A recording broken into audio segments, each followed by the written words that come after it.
approfitterei anche di questa situazione fantastica per fare la recensione che mi avete chiesto sul Tenere 700. Allora, una precisazione: questo video è una piccola recensione sul Tenere 700, ma sono le mie impressioni, che non sono né un tester né uno youtuber, sono solo uno a cui piace andare in moto.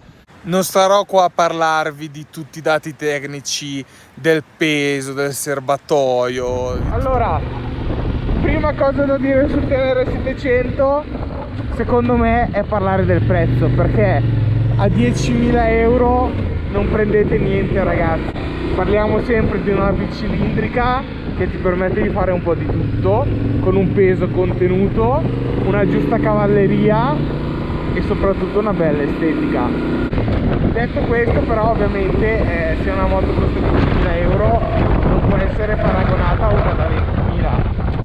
Quale posto migliore per fare la recensione del Tenere 700 se non il Passo dello Stelvio il giorno della sua apertura?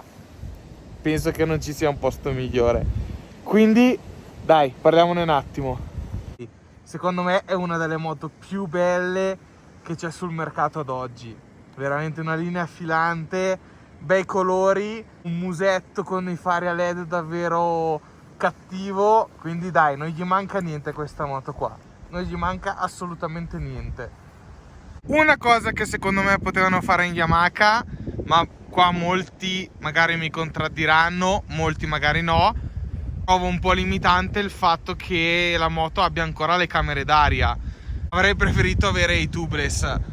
È vero che si può risolvere con poco facendo la modifica, però comunque mi sarebbe piaciuto comprare una moto finita, perché penso che ad oggi, nel 2020, una moto adventure che non è prettamente fuoristradistica, ma va bene sia per l'asfalto sia per il fuoristrada, lo trovo un po' limitante uscire con la camera d'aria.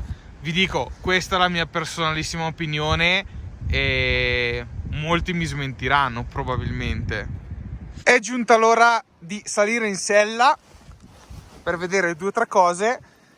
La prima sicuramente che mi viene in mente da dire è questo carter qui.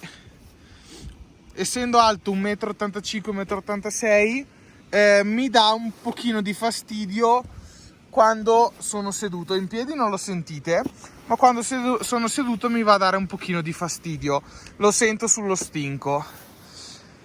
Per il resto un piccolo appunto che mi sento di fare sono queste leve freno e frizione che assomigliano un po' a quelle che erano montate sul Tenere del 1985. Lasciamo perdere che la frizione a filo, ma nonostante questo è molto morbida. Le leve, dai, si potevano impegnare un po' di più e mettere due leve un po' più decenti. Vabbè, sono cazzate. Tappo il serbatoio è inguardabile, ma lo lasciamo perdere. Veniamo alla strumentazione. Molto molto semplice, molto efficace, c'è tutto quello che serve. Quello che non serve non c'è. Ci sono due tasti qua sopra per navigare tra il menu, che ti dà le solite cose, i chilometri totali, i parziali, il consumo, temperatura motore, temperatura esterna, e poi c'è il tasto per disattivare l'ABS, vedete? Detto questo non c'è nient'altro, molto molto semplice, e forse penso che sia anche una cosa bella di questa Tenere, di elettronica ne ha davvero poca. Una volta escluso l'ABS, basta, non c'è niente, non ci sono controlli, trazioni, mappature, no.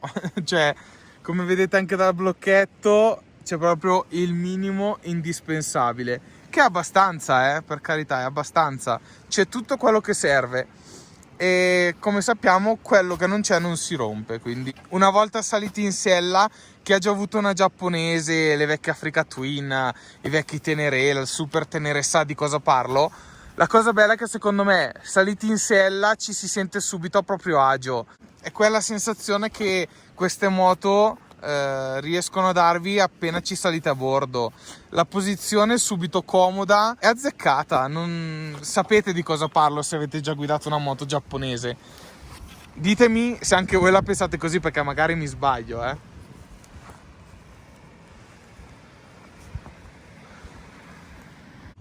La compro? Non la compro? Allora, vi dico la verità, secondo me dipende un po' cosa dovete fare con la moto, o se ne avete un'altra, o se non l'avete. Personalmente, e parlo di me e Alex, per come mi piace andare in moto, la prenderei come seconda moto. Forse non la prenderei come prima, perché la sella non è super comoda, non lo so, preferirei magari avere un Super Tenere 1200 da usare per le lunghe tratte, per i lunghi viaggi, ma sicuramente avere un Tenere 700 in casa da usare un po' tutti i giorni, andare a farci un po' di off-road leggero e magari kittarlo un po' con quei particolari che la possono rendere davvero unica. Sicuramente, come dicevamo e facevamo il discorso sul prezzo, secondo me è da prendere. Vi lascio un pezzettino di video appena arrivati in cima al passo dello Stelvio, il giorno dell'apertura della stagione 2020, e non c'è assolutamente nessuno.